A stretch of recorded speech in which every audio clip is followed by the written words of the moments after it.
لشکر یہ 1000 رہ گئے، اس میں 300 گھوڑ سوار تھے اور باقی جو 700 تھے وہ سب مسلح تھے، تمام ہتھیاروں کے ساتھ، اونٹنیاں تھیں اور 2 گھوڑ سوار 300 گھوڑ سوار۔ اس سے آپ اندازہ لگا سکتے ہیں دونوں لشکروں کی توازن کا کہ ایک لشکر کیسا تھا، دوسرا کیسا تھا۔ جب آپ بدر سے تھوڑا پہلے پڑاؤ ڈالے ہوئے تھے تو آپ نے فرمایا بھی اب بتاؤ آپ نے مجلس قائم کی، کیا کرنا ہے، لڑیں، واپس جائیں، تیاری کر کے آئیں، یا یہیں سے آگے بڑھ کے حملہ کر دیں؟ تو بعض صحابہ نے کہا یا رسول اللہ ہماری تیاری نہیں، ہماری تیاری مکمل نہیں، کما اخرجک من بیتک بالحق وان فریقا من المؤمنین لکارہون، اس آیت میں اس طرف اشارہ ہے۔ تو میرے خیال میں ہم واپس جائیں اور تیاری کر کے آئیں۔ تو ابو بکر صدیق رضی اللہ عنہ کھڑے ہو کر عرض کی یا رسول اللہ ہم آپ کے شانہ بشانہ ہیں، لڑائیں گے تو لڑیں گے، ہٹائیں گے تو ہٹ جائیں گے۔ عمر رضی اللہ تعالیٰ عنہ نے بھی کھڑے ہو کر یہ بات عرض کی کہ یا رسول اللہ ہم آپ کے ساتھ ہیں۔ تو پھر مقداد بن اسود رضی اللہ تعالیٰ عنہ کھڑے ہوئے تو انہوں نے کہا یا رسول اللہ ہم بنی اسرائیل نہیں ہیں کہ کہیں اذهب انت وربک فقاتلا۔ جب موسیٰ علیہ السلام نے ان کو قتال کے لیے تیار کیا تو کہنے لگے اے موسیٰ آپ جائیں، آپ کا رب جائیں، دونوں لڑ کے فتح حاصل کریں، پھر ہمیں بلا لیں جب فتح حاصل ہو جائے۔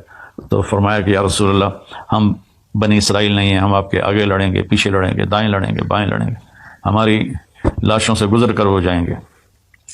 تو آپ نے پھر پوچھا بھائی کیا رائے ہے؟ تو سعد بن معاذ رضی اللہ عنہ کھڑے ہوئے کہ یا رسول اللہ ہم سوچ رہے تھے ہمارے مہاجر بھائی جواب دے رہے ہیں تو وہی جواب ہمارا جواب ہے، لیکن لگتا ہے کہ آپ مدینے والوں سے الگ پوچھنا چاہتے ہیں۔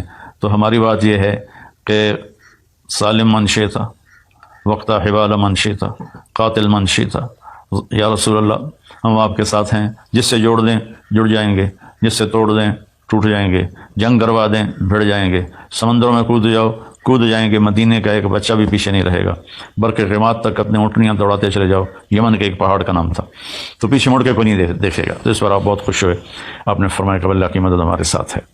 تو آپ نے کوچ کیا اور بدر میں ایک جگہ پر خیمے لگانے کا اعلان کیا۔ جب سارے خیمے لگ گئے تو پھر ایک صحابی کھڑے ہوئے حباب بن منذر رضی اللہ تعالیٰ عنہ، یا رسول اللہ یہ جو خیمے آپ نے لگائے ہیں یہ اللہ کے حکم سے لگائے ہیں، اللہ کی وحی سے لگائے ہیں؟ آپ نے فرمایا نہیں، یہ میری اپنی ذاتی رائے تھی۔ تو حباب بن منذر کہنے گے یا رسول اللہ یہاں خیمے لگانا ٹھیک نہیں ہے، وہ فلاں جگہ ہم پانی کے قریب ہو جائیں گے، ہم اونچائی پر ہوں گے، دشمن نچائی پر ہوگا تو ہم ان پر قابو پا سکتے ہیں۔ تو اب جبریل آئے اور عرض کیا رسول اللہ تعالیٰ فرما رہے ہیں جیسے حباب بن منذر نے کہا ہے ویسے کیا جائے۔ اچھا اب آپ اس میں سارے حضرات جو سن رہے ہیں غور کریں کہ اللہ نے پہلے کیوں نہیں بتا دیا وحی کے ذریعے کہ یہاں خیمے ٹھیک نہیں ہیں، وہاں ٹھیک ہیں؟ یہ ایک خوبصورت سنت کو وجود دیا کہ چھوٹا بھی بڑے کو رائے دے سکتا ہے اور بڑا اپنے چھوٹے کی رائے پر غور کرے۔ وہ یہ نہ کہ تم کیا پدی کا شور بات، کل تسی جمے ہو آج سانو تسی نصیحتاں کر رہے ہو، اس سے بڑے بڑے نقصان ہوئے ہیں۔ تو اس میں ایک بڑا خوبصورت نقطہ ہے کہ والدین اپنے بچوں کی بات سنیں، ان کو صرف بچہ نہ سمجھے۔ بعض اوقات بچے کے منہ سے ایسی بات نکل جاتی ہے جس میں سب کے لیے بھلا فائدہ اور نفع ہوتا ہے۔ تو خیر بات لمبی نہ ہو جائے، جبریل نے کہا یا رسول اللہ وہاں خیمے، تو آپ نے سارے خیمے وہاں اکھاڑے۔ اگلے دن جمعے کا دن تھا، آپ نے صفوں کو ترتیب دیا، آپ نے مہاجرین کا جھنڈا حضرت علی رضی اللہ تعالیٰ عنہ کو دیا اور انصار کا جھنڈا آپ نے سعد بن معاذ رضی اللہ تعالیٰ عنہ کو دیا۔ اس کو کہتے ہیں رایا، چھوٹا جھنڈا، اور بڑا جھنڈا عالم جس کو کہتے ہیں اور عربی میں لواء کہتے ہیں، وہ آپ نے مصعب بن عمیر رضی اللہ تعالیٰ عنہ کو دیا۔ وہ سفید رنگ کا تھا، وہ سینٹر میں تھا، درمیان میں تھا۔ تو پھر آپ نے صفوں کو ترتیب دیا اور دے رہے تھے کہ ہوا کا جھونکا آیا۔ حضرت علی نے پوچھا یا رسول اللہ یہ کیا ہے؟ تو آپ نے کہا جبریل آ گئے ہیں 500 فرشتوں کے ساتھ۔ پھر دوبارہ ایک ہوا کا جھونکا آیا۔ پھر حضرت علی نے پوچھا یا رسول اللہ یہ کیا ہے؟ تو آپ نے فرمایا میکائیل آ گئے ہیں 500 فرشتوں کے ساتھ، 1000 فرشتے، انی ممدکم بألف من الملائکۃ مردفین اذ تستغیثون ربکم فاستجاب لکم انی ممدکم بألف من الملائکۃ مردفین۔ تو ہم 1000 فرشتے تمہاری مدد کے لیے بھیجیں گے۔ اس کے بعد آپ نے فرمایا جب تک ادھر سے پہل نہ ہو جنگ نہیں کرنی ہے، جب تک ادھر سے وہ نہ ہتھیار اٹھائیں اور قریب نہ آئے تو انہیں تیر نہیں چلانا۔ یہ کہہ کر آپ اپنی صف میں تشریف لائے اور صفوں کو ٹھیک کرنے لگے۔ تو سواد بن غزیہ رضی اللہ تعالیٰ عنہ وہ تھوڑا سا آگے نکلے ہوئے تھے، تو آپ کے پاس تیر تھا، آپ نے یوں چبو کر کا سواد صف کے برابر کھڑے ہو۔ وہ کہنے لگے یا رسول اللہ آپ نے تو مجھے تکلیف پہنچائی، مجھے بدلہ دیں۔ آپ حیران بھی ہوئے تو آپ نے ایسے اپنا کرتا اٹھا دیا کہ لو بھائی تم بھی تیر مار لو، تو جلدی سے آپ کو لپٹ گئے اور آپ کے پیٹ کا بوسہ لیا کہ یا رسول اللہ لگتا ہے آخری مارکا ہے میرا، شہادت سے پہلے میرے لب آپ کے جسم مبارک کو چھو جائیں، اس لیے میں نے یہ کیا۔ اور پھر ایسا ہی ہوا، سواد بن غزیہ اس لڑائی میں شہید ہو گئے۔ تو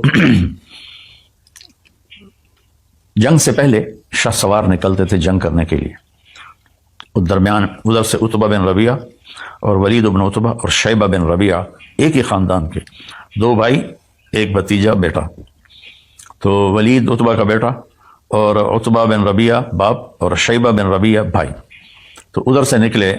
آپ نے منتخب فرمایا حضرت عوف کو اور معاذ بن افرا کو، اور یہ دونوں بھائی تھے، اور تیسرا عبداللہ بن رواحہ کو۔ تو جب یہ تینوں آئے تو سب کے چہروں پر وہ خود تھے۔ تو ابو سفیان نے، تو عتبہ بن ربیعہ نے پوچھا کون لوگ ہو؟ کہا ہم مدینہ کے ہیں۔ تو کہنے لگا اے محمد ہمارے مقابلے میں ہمارے جوڑ کے بھیجو، ہم ان سے نہیں لڑنا چاہتے، یہ تو سیدھے سادے لوگ ہیں۔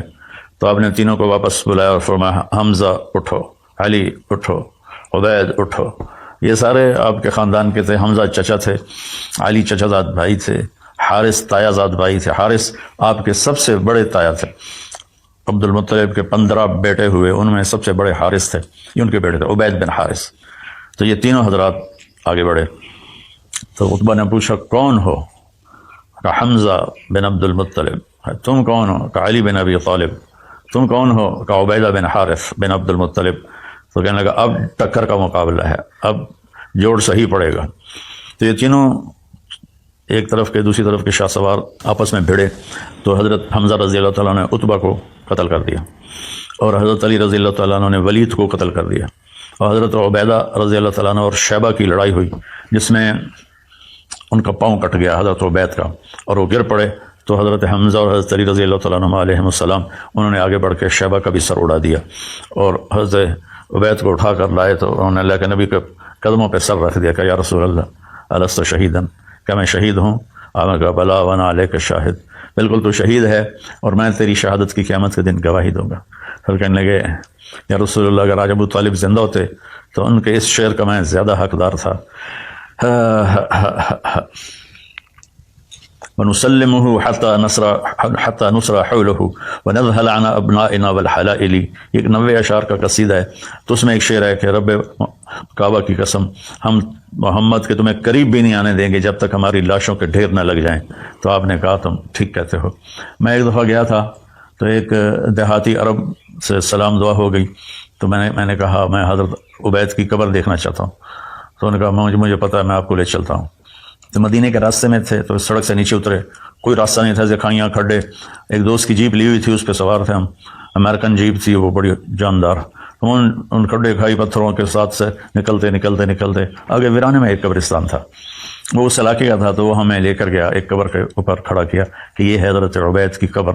تو وہاں جنگ بدر کو یاد کر کے ایسے ہی آنسو بہتے رہے، اور اللہ کے نبی، ایک اور واقعہ یاد آ گیا، آپ تشریف لے جا رہے تھے مکہ سے مدینہ یا مدینہ سے مکہ، تو ایک دم جنت کی خوشبو آئی۔ صحابہ نے کہا یا رسول اللہ یہ اس کانٹے دار وادی میں یہ خوشبو کیسی ہے؟ صحابہ نے کہا تمہیں پتہ نہیں یہاں عبید کی قبر ہے، یہ خوشبو اس کی قبر سے آ رہی ہے۔ تو جب یہ بڑے سردار قتل ہو گئے تو پھر قریش نے حملہ کر دیا، اور یہ ادھر اللہ کے نبی رو رو کے برا حال، ان تہلک عادل عباس العصابۃ فلن تعبد، یہ صرف 313 آدمی ایسے انٹائٹل ہیں کہ ان پر دین کا، اسلام کا دار و مدار اللہ نے قائم کروایا اپنے نبی کی زبان سے کہ میرے رب اگر یہ تو نے ہلاک کر دیا پھر تیرا نام لینے والا کوئی نہیں رہے گا۔ اس لیے اللہ کے نبی نے فرمایا لعل اللہ اطلع علی اہل بدر فقال لهم افعلوا ما شئتم فانی قد غفرت لهم، کہ اللہ تعالیٰ نے اہل بدر کو دیکھا اور پھر فرمایا اپنے نبی کو کہ ان سے کہہ دو کہ جاؤ جو مرضی کرو، میں نے تمہیں معاف کر دیا، تمہاری بخشش کر دی۔ ایک دفعہ جبریل نے پوچھا یا رسول اللہ آپ کے صحابہ میں سب سے بہترین لوگ کون ہیں؟ آپ نے کہا جنہوں نے بدر میں شرکت کی۔ تو جبریل نے عرض کی یا رسول اللہ ہمارے آسمان کے فرشتوں میں بھی وہ فرشتے سب سے قابل قدر ہیں 1000 جنہوں نے جنگ بدر میں شرکت کی۔ تو ملائکہ اللہ نے اتارے، مسلح اتارے، لڑائی شروع ہوئی، چند گھنٹوں میں فیصلہ ہو گیا، اور 70 آدمی ان کے مارے گئے، 70 ان کے قبضے میں آ گئے۔ تو ایک چھوٹے سے قد کے صحابی حضرت عباس کو پکڑ کے لا رہے تھے، آپ کے چچا، تو ان کا قد اتنا لمبا تھا جب گھوڑے پر بیٹھتے تھے تو پاؤں زمین پہ لگ جاتے تھے، تو پھر وہ اونٹ پر سواری کیا کرتے تھے۔ تو ایک چھوٹے سے صحابی انصاری، ان کی ایسے باہوں میں رسیاں ڈلی ہوئی تھی ان کو کھینچ کے لا رہے تھے. تو حضرت عباس اپنی شرمندگی مٹانے کے لیے کہنے لگے اے بھتیجے اس نے نہیں مجھے باندھا, تو کوئی اور تھا جو زمین آسمان کے درمیان قائم تھا جس نے میرے ہاتھ باندھ دیے. تو وہ صحابی رضی اللہ تعالیٰ عنہ فرمانے لگے کہ نہیں یا رسول اللہ میں نے باندھا ہے, میں نے باندھا. میں کہا اس کو تو فقط ایدک اللہ بملک کریم, چپ ہو جا, اللہ نے تیری مدد کی ہے ایک فرشتے کے ذریعہ سے. تو اس کے بعد قریش مکہ تو پیچھے بھاگے اور آپ نے تعاقب کرنے سے منع فرما دیا تعداد کے تھوڑے ہونے کی وجہ سے. اب وہ اپنا جو ساز و سامان تھا مجھے یاد آیا, اس میں 50,000 دینار سونا کے عوض میں جنگ کا سامان خریدا گیا تھا. 50,000 دینار آج کے دور کے 262 کلو بنتا ہے, 262 کلو سونا, اور دینار تقریباً 20,000 کا ہے, اب تو اس بھی زیادہ ہے. تو وہ صرف سونا جو تھا وہ 1 ارب روپے کی مالیت کا تھا آج کے دور میں. 1 ارب روپے کی, میں نے کیلکولیٹر میں دیکھا وہ ضرب کر کے, تو 1 ارب روپے کا وہ لے کر جا رہے تھے ساز و سامان مسلمانوں سے لڑنے کے لیے, تو بچ کے نکل گئے. تو وہ تو واپس آپ تشریف فرما ہوئے اور بدر کے قیدی تھے, تو آپ نے ان کے بارے میں مشورہ کیا کہ ان کے ساتھ کیا کیا جائے. تو چند ایک کو تو آپ نے قتل کروا دیا, عقبہ بن ابی معیط کو آپ نے حکم دیا اس کا سر اڑا دو, اس کو قتل کر دو, اور ایک آدھ کسی اور کے بارے میں فرمایا. باقی آپ نے پوچھا کیا کریں, تو عمر رضی اللہ تعالیٰ عنہ نے فرمایا کہ یا رسول اللہ ہر رشتہ دار اٹھے اور اپنے رشتہ دار کا سر اڑا دے. اور عبداللہ بن رواحہ نے فرمایا یا رسول اللہ آگ جلا کے ان کو اس میں زندہ جلا دیا جائے.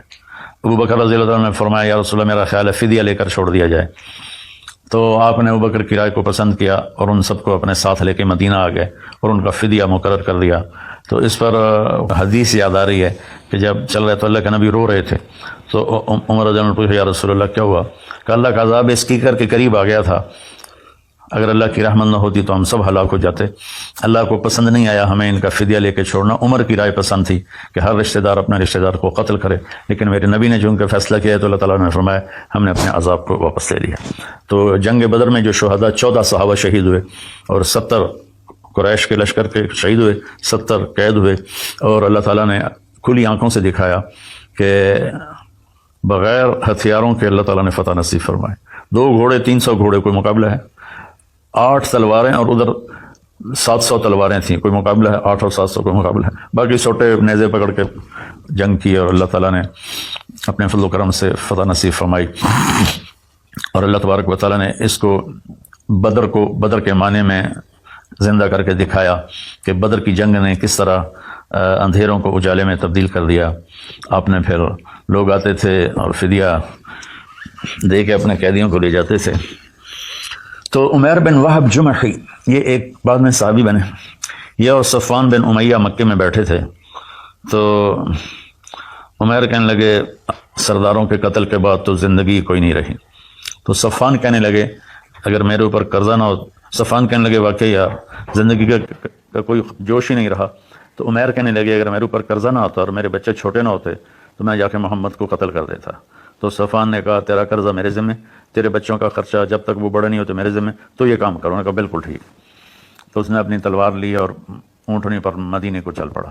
مسجد نبوی کے دروازے پر اس نے اونٹنی کو بٹھایا اور نیچے اترا. تو حضرت عمر نے دیکھ کر کہنے لگا وہ مکے کا شیطان آ گیا, یہ ضرور کوئی بدنیتی لے کر آیا ہے. تو انہوں نے اس کو پکڑ لیا اور آپ کے سامنے پیش کیا, یا رسول اللہ مجھے نہیں لگتا یہ کسی خیر کے ارادے سے آیا. تو ہم نے کہا عمیر کس لیے آئے ہو؟ کہا جی میرا بھائی جو گرفتار ہے اس کا فدیہ دینے آیا ہوں. آپ نے کہا تلوار کیوں لائے ہو؟ تو وہ کہنے لگا تلواروں نے بدر میں کیا کام دیا تھا جو آج کام دیں گے.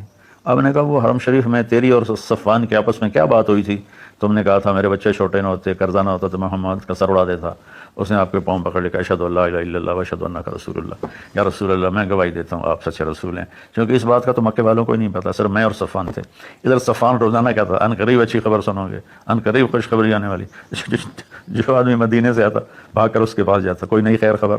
ایک دن ایک آدمی آیا تو بھاگا گیا, کوئی نئی خیر خبر کا, ہاں عمیر بن وہب نے اسلام قبول کر لیا. اس نے اتنی گالیاں دی ان کو کہ انہوں نے میرا مال برباد کیا, میرا یہ برباد کیا. لیکن اللہ نے بعد میں صفوان بن امیہ کو بھی ایمان نصیب فرما دیا. فتح مکہ پر اللہ نے ان کو ہدایت دی, کلمہ پڑھا. اور جنگ حنین کے لیے 100 زریں اکیلے صفوان بن امیہ نے پیش کی تھیں جنگ حنین کے لیے. تو نبی کی سیرت پڑھا کرو. میں تو اس کی تفصیل میں جاؤں تو کئی گھنٹے کا بن جائے گا یہ، لیکن میں صرف اشارات آپ کو بتا دیے، وہ جو میری یادداشت میں تھے وہی میں نے آپ کی خدمت میں پیش کر دیے. لیکن آپ سب بہن بھائیوں سے گزارش ہے اپنے نبی کی زندگی ضرور پڑھیں، اس سے بہت فائدہ ہوگا. اللہ تعالی ہم کو آپ کو عمل کی توفیق نصیب فرمائے. السلام علیکم.